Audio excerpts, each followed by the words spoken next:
Joining us now is NFL Network's senior national reporter, Stacey Dale. Stacey, we love seeing you each and every week, mainly covering the NFC North. We feel very lucky that you're on our game, Vikings and Lions, this week, considering how much you've covered these two teams.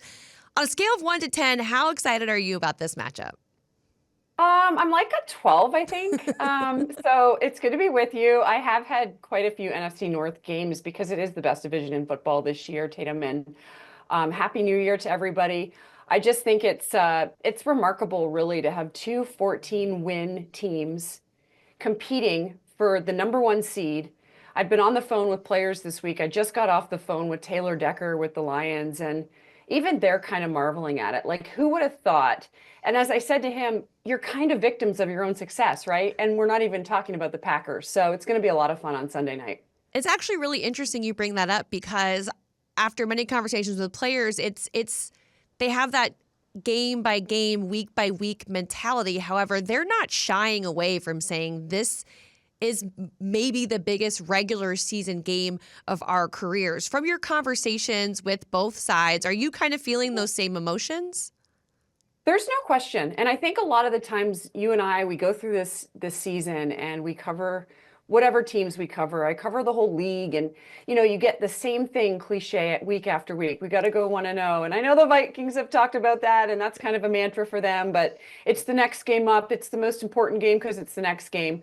But this is really it goes beyond saying the magnitude of this game, because whichever team doesn't win, now you're looking at a whole different scenario sitting there at the 5 seed. So am I wrong? So No. it just Yep.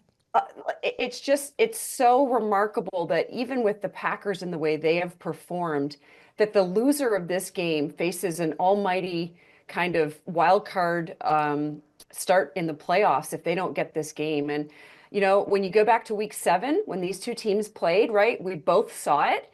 They were much different teams. It was, I believe, the first game for the Lions without Aiden Hutchinson, and it was obviously there in Minnesota, and there was a turnover on each side, and the Detroit Lions came out with the victory. So there's a little bit of redemption there, I feel like, for these Vikings.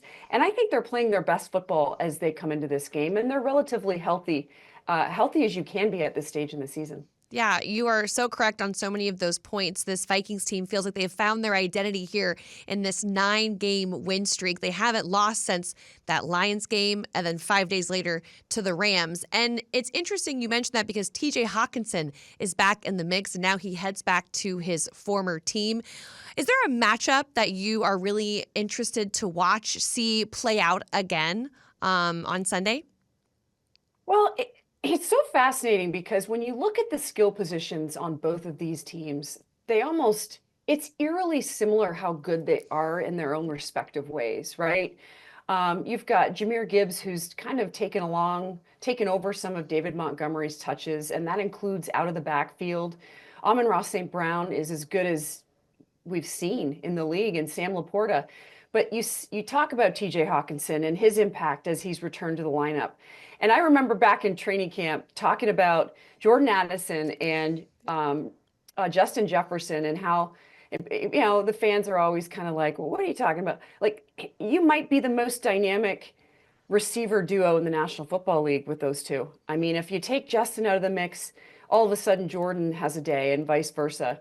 And I didn't even mention Aaron Jones. So they kind of both have quarterbacks that are playing surgical football. But if you're going to ask me for the matchup, for me, it's Detroit's offensive line, who I think is the best in football. The Philadelphia Eagles would argue that. And so would the Minnesota Vikings, by the way, who've done an admirable job. I love watching their line.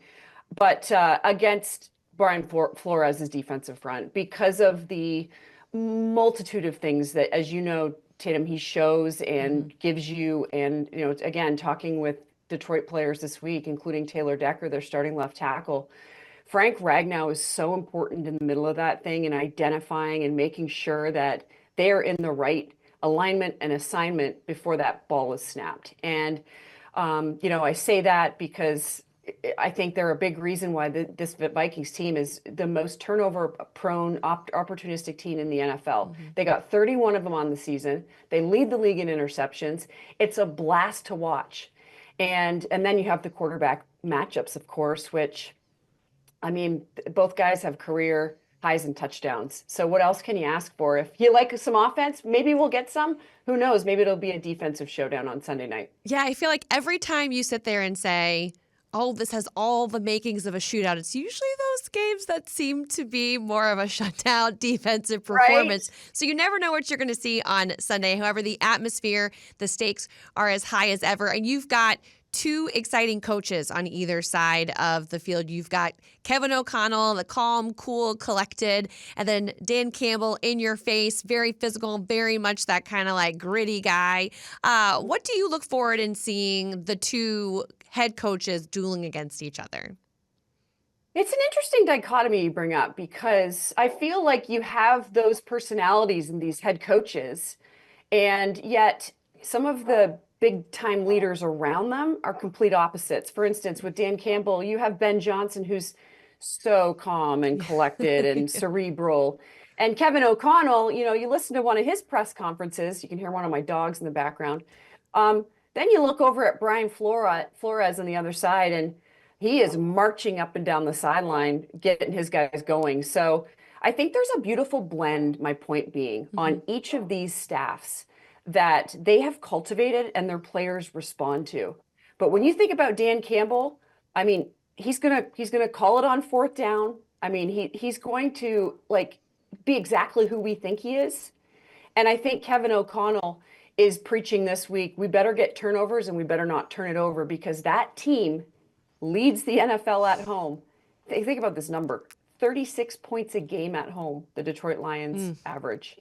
It's so interesting because, I mean, the Vikings defense hasn't allowed a team more than 31 points, and that 31 was the Lions. So something's got to give, Stacey. It's going to be so intense. We are so excited to see you in Detroit. You'll be able to watch her on NFL Network's NFL Game Day morning, Sunday morning, previewing this Vikings-Lions game that begins at 8 a.m. on NFL Network.